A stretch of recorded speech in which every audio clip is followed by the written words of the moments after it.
Yeah, hey guys. I decided to make this video on this ProSteel safe that was made in the 70s. Um, and decided to make the video after I cleaned up the bottom of the safe. Um, a little history on the safe. There was an old timer who was moving away from town. He was about 90, and he'd had the safe in his garage right butted up against the main big garage door for decades. And there'd been obviously a lot of water flowing under the door and under the safe for a long time.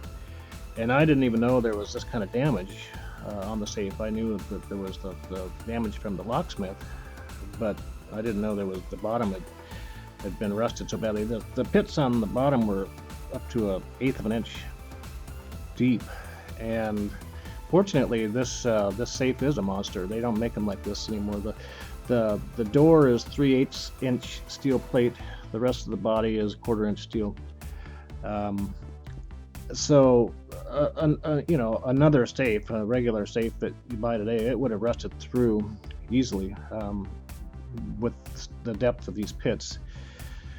But this safe, apparently, I talked to ProSteel, and they said that the weight would be somewhere around 900 pounds on this safe, and it's not fire rated because the addition of the fire rating material would have made this safe, you know, really unnecessarily heavy for most people to be able to manage.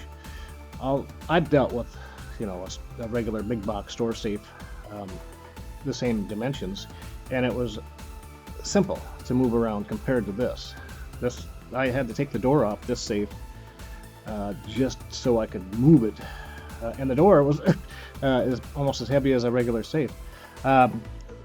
So it's after fixing the bottom, which took a few hours of grinding and using a wire brush, and then dealing with the holes from the locksmith.